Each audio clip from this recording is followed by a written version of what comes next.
Welcome to Vemula's kitchen. Restaurant స్టైల్లో సింపుల్గా chicken fry ఎలా చేయాలో ఇప్పుడు చూద్దాం. ఇలా చికెన్ని నీట్గా కడుక్కొని పక్కన పెట్టుకోవాలి. 3 నుంచి 4 పచ్చిమిర్చి తీసుకొని ఇలా సన్నగా తరుక్కోవాలి. ఇప్పుడు ఒక పెద్ద ఆనియన్ తీసుకొని చిన్న చిన్న ముక్కలుగా కట్ చేసుకోవాలి. అలాగే కొత్తిమీర కూడా కొంచెం కట్ చేసుకోవాలి. ముందుగా మనం శుభ్రం చేసి పెట్టుకున్న చికెన్లో ఒక 1/2 టీ స్పూన్ పసుపు, ఒక 1 టేబుల్ స్పూన్ అల్లం వెల్లుల్లి పేస్ట్ వేసుకొని ఇలా 2 నిమిషాలు కలుపుకొని పక్కన పెట్టుకోవాలి. ముందుగా కడాయి పెట్టుకొని ఆయిల్ వేసుకోవాలి. నేను 1/2 కేజీ చికెన్ తీసుకున్నాను. 50 ml ఆయిల్ వేసుకున్నాను. మీరు చికెన్ ఎంత తీసుకుంటే దానికి సరిపడా ఆయిల్ వేసుకోండి. దానిలో 1 టేబుల్ స్పూన్ సాజీరా, 4 లవంగాలు, 2 ఇలాచీలు, కొంచెం దాచిన చెక్క, ఒక బిర్యానీ ఆకు ముక్కలుగా చేసి వేయాలి.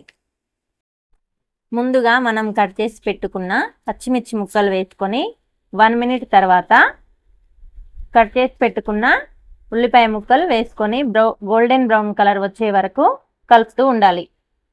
ఇలా కలర్ వచ్చాక మనం కలిపి పెట్టుకున్న చికెన్ని వేసుకొని 2 మినిట్స్ కలుపుతూ ఉండాలి, లేకపోతే అడుగంటుతుందండి.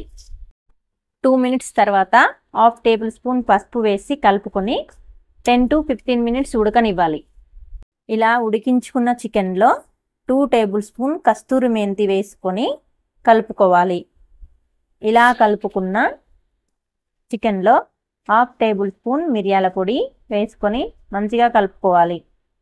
ఇలా కలుపుకున్నాక 2 టేబుల్ స్పూన్ కారం, రుచికి సరిపడినంత ఉప్పు, 1 టేబుల్ స్పూన్ ధనియా పౌడర్ వేసుకొని మంచిగా కలుపుకోవాలి.